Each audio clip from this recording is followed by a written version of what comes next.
Magandang araw po sa inyong lahat mga kababayan at welcome back dito po sa PNR at eto nga mga karibin natin, huli ang ICI. Nako, Romualdez hindi kakasuhan. Ayan mga kababayan, patungkol po riyan ang ating alamin at bibigyan ng reaksyon ngayong araw na ito. Pero bago pong lahat mga kababayan, sa mga hindi pa po nakapag-subscribe sa ating munting channel, pa-subscribe naman po at pa-like na rin po ng video nito. Maraming salamat at eto na nga. Simulan na po natin to.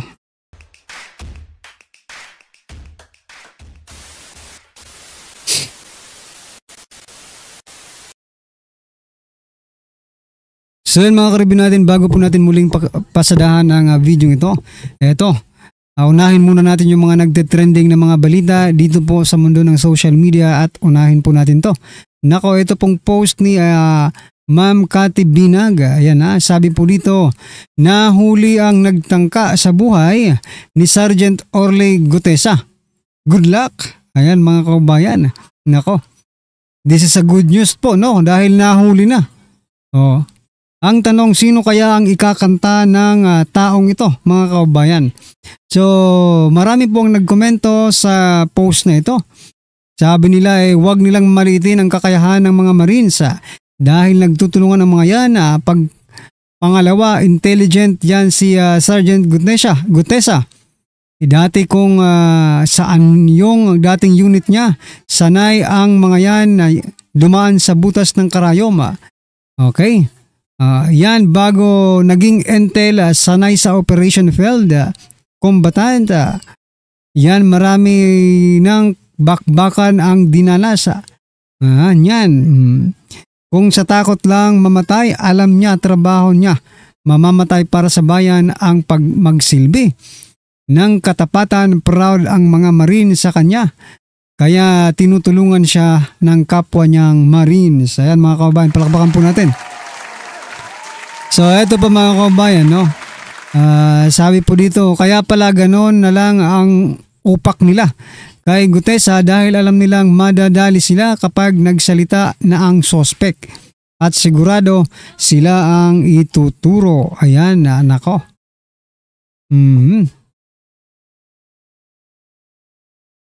Nako, kasi nga po 'di ba sabi po dito ni Dean Inram, no?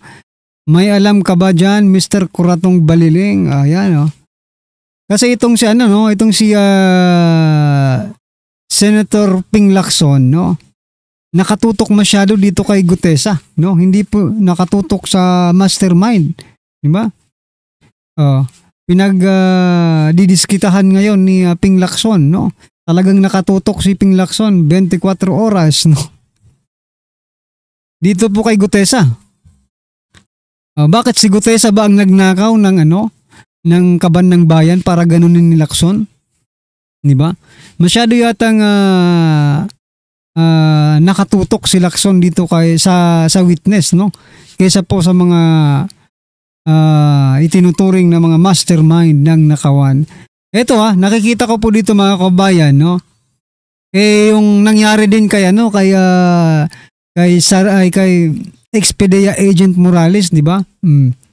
Masyado nilang yung credibility ni Expedia Agent Morales. So ang nakikita ko, this is a repetition, no? Ito po yung kung ano pattern kung baga, di ba? Yung nangyari kay Sergeant Expedia Agent Morales, ganoon din po ang nangyayari dito kay Sergeant Gutesa, di ba? Dinudurog ni Lacson ang credibility ni Sergeant Gutesa. Wherein, Sergeant Gutesa mga kabayan ay hindi naman po nagnakaw sa ating kaban. Nako, anong nangyayari sa iyo Lacson? Anyway, eto pa mga kabayan, pasadahan din po natin to. Sa ibang balita naman, sabi po dito ni Representative Terry Ridon, so to be very clear, sabi niya po, the Dolomite Beach Project was a DPWH implemented project. Although it falls to the DNR originated project. So kung baga they cannot say, no? This is a specific Duterte attack. Nako. Walang maniniwala sa iyo dyan, Ridon, no? Kasi marami na po ang nagsalita, hindi lang ikaw, no? marami na po ang nagsalita na sinisisi talaga nila yung nakarang administrasyon. Pag sinabi mong nakarang administrasyon, Duterte administration na yan, wala nang iba rin doon. Nako, wag ka lang magpaano pa. Parang ginugulo mo pa yung ng taong bayan, di ba? Yung kung saan sila maniniwala. Kayo na lang po kung kayo na lang po ang humusga mga kabayan, kanino po kayo mas naniniwala? Di ba? Oo. Ako talagang, ito personal opinion mga kabayan, kung baga itong si Ridon, kung sinasabi niyang hindi specific Duterte ang tinatarget nito, pero at the end of the day mga kabayan, Duterte pa rin po ang sisisihin talaga dito eh. Kasi si President Duterte po ang nag-utos niyan. Accountability, di ba? Command responsibility. Sana lang yung iba dyan, yung ibang presidente natin, meron din ganun, di ba? Once na inutos mo, take responsibility, no? Whatever happens sa kalalabasan, you should be accountable. Ibang presidente natin ngayon no? Pag inutos niya, tapos hindi maganda ang kinalabasan, nako mga kabayan, na anong nangyayari? Anong mangyayari? Hugas kamay. Diba? Laging naghuhugas kamay ang ating presidente. So, wala tayong maaasahan, diba? Na accountability, command responsibility, wala naman tayong nakikitang ganon. Anyway, ano pong inyong masasabi dyan mga karibin natin? Ito pa, pasadahan din po natin to. Sabi po ni President Bongbong Marcos Jr., tayo ay nagtatrabaho para pagandahin ang Pilipinas. Nako po. Kung ganito po ang pagpapaganda ninyo sa Pilipinas, abay wag nyo na pong pagandahin. Ibalik nyo na lang sa dati. Di ba? Aparte ba ng pagpapaganda ng Pilipinas ang mga korupsyon ngayon? Parte po ba ng pagpapaganda ng Pilipinas ang kaliwat kanang utang? Di ba? Parte ba ng pagpapaganda ng Pilipinas ang tumataas ng mga presyo ng mga bilihin? Dahil sa inflation mga kababayan? Parte ba ng pagpapaganda ng Pilipinas ang pagpabagsak ng ekonomiya nito? Nako, napakaraming negative na mga nangyayari sa ating bansa, pero ang ating presidente positibo. 'Di ba? Tayo ay siya daw ay nagtatrabaho para pagandahin ang Pilipinas. Nako, matulog ka na lang. Kung ganito ang definition mo ng maganda, wag na. Kung ganito ang definition mo ng pagpapaganda, wag mo lang ituloy, President Bongbong Marcos Jr. Mas lalong maghihirap ang taong bayan. Di ba? Ito, last po natin pag-uusapan bago po natin i-play yung video. Nako, ito, Marcos Jr. nangako na balang araw. Ano to? Pangako na naman mga kababayan. Marcos Jr. nangako na balang araw sa ganda ng Pilipinas, hindi na kailangang mag-abroad. Ito lang ang presidente mga kababayan na puro pangako, no? Wala naman sa gawa. 'Di ba? Maigi pang wag ka nang mangako, gawin mo na lang, pagandahin mo na lang, 'di ba? Sabi niya po dito, pag naayos at napaganda na natin ng mabuti ang Pilipinas, ang pagbiyahe o pagtatrabaho sa ibang bansa ay magiging isang option na lamang dahil gusto mo. Ayan mga kababayan. Bakit may plano ka pa po bang magtagal sa pwesto? President Bongbong Marcos Jr. para masabi mo yan? 3 taon ka na po dyan at walang nangyayari. Di ba? Imbes na maging progressive ang Pilipinas, lubog sa utang, puno ng korupsyon. Paano gaganda ang Pilipinas? Di ba? Paano po gaganda ang Pilipinas? Sabagay, sabi niya, balang araw Yung pag sinabi mong balang araw, it is hindi po natin alam kung kailan po yan. Basta balang araw. Pag wala ka na siguro sa pwesto, di ba?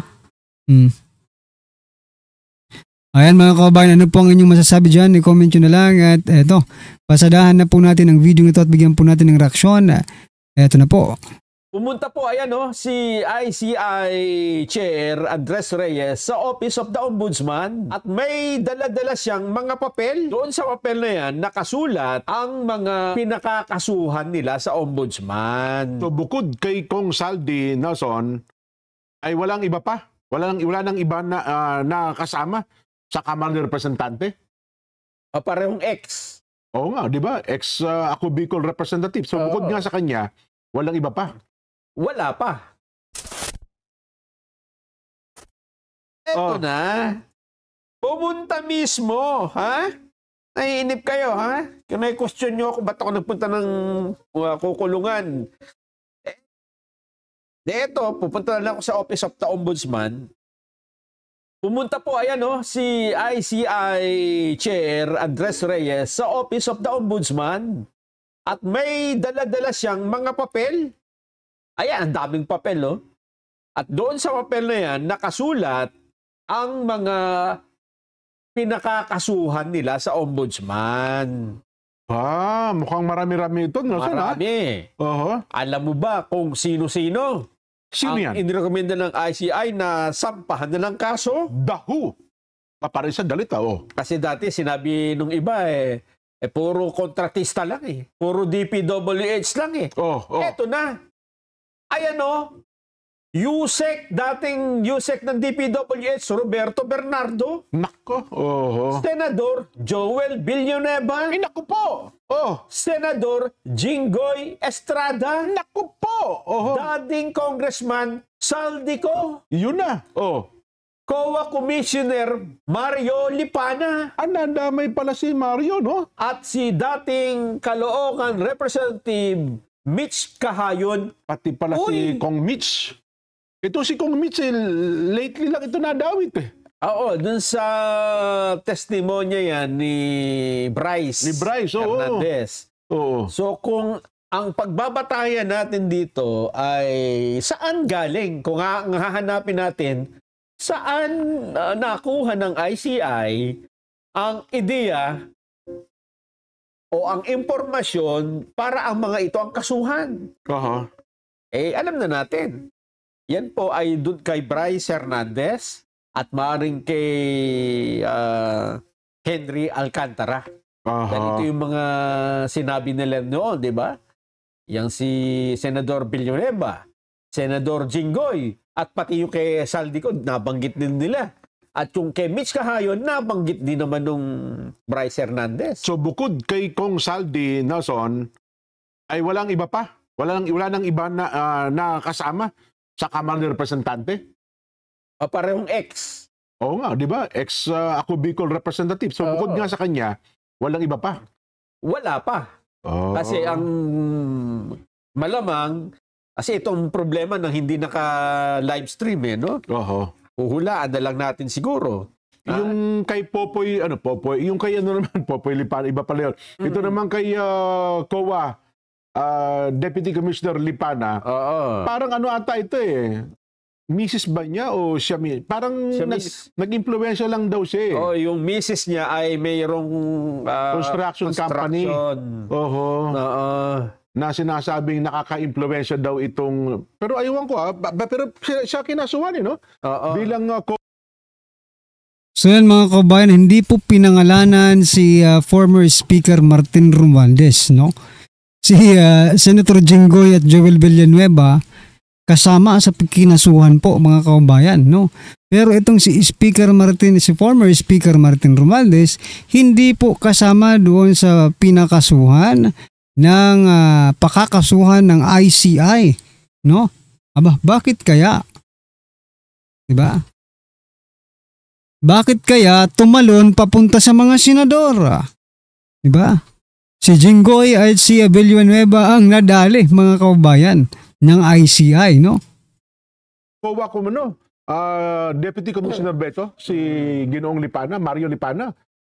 Hindi ko na-expect na kasama sa dyan, Ang pinagbatayan nga daw dito, ayon kay Reyes, ay yung mga sinumpaang salaysay at ebidensya nina District Engineer Henry Alcantara at mga dating Assistant District Engineer Bryce Hernandez at JP Mendoza. Ayan. At dyan daw nabisto yung kickback scheme. Kung saan yung mababatas bilang project proponent nagsisingit ng flood control project sa NEP National Expenditure Program, pati na sa House General Appropriations Bill, kapalit ng komisyon mula 20 hanggang 30%. So ano-ano ang kaso na inirekomenda nila, Nelson? Ang mga kaso, ayon kay Andres, ay labag sa batas ukol sa plunder. Mabigat kung plunder. Plunder. Nobel recommended yan, Nelson, ha? At anti-graft and corruption. Anti-Graft and Corrupt Practices Act. Yun. Kung ito ay may makikitang mga probable cause, Nelson, pero Sandigan Bayan, ang ombudsman ay magre-recommenda lang din sa di ba? Sandigan Bayan. Ipapile nila to. Ipapile din nila. Sila mag-aayos nito kung kailangan, kasi tingnan nila yan kung may... At ang Sandigan Bayan na mag-uutos kung dapat ba silang ikulong o hindi, ganun ba ibig sabihin? Lilitisin sila. So yan mga kabayan, ano po ang inyong opinion, reaksyon patungkol po dito sa hindi pagsama ng ICI, ng Independent Commission for Infrastructure na kasuhan, no? Itong si former Speaker Martin Romualdez at ang kakasuhan po ay kasama po sa kakasuhan si Senator Joel Villanueva at Jinggoy, mga kabayan. Ano pong inyong masasabi dyan? Is it really... sinasabi nga dito, questionable investigasyon ng ICI, no? Paano hindi natin masasabing questionable? Hindi man lang po umabot kay former Speaker Martin Romualdez. Diba? Questionable talaga at saka hindi pa nila isinapubliko. Eto nag-release agad sila ng mga kakasuhang personalidad nang hindi po sila nag-hearing publicly. Diba? Kaya pala extend sila ng extend kung kailan sila magla-livestream ng kanilang investigasyon, no? Dahil may kakasuhan na pala.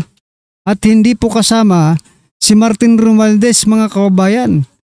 Talagang questionable talaga itong investigasyon ng ICI, mga kababayan. So ano po ang inyong opinion dyan, reaksyon patungkol po sa video nito? I-comment nyo na lang po sa baba. Maraming salamat po.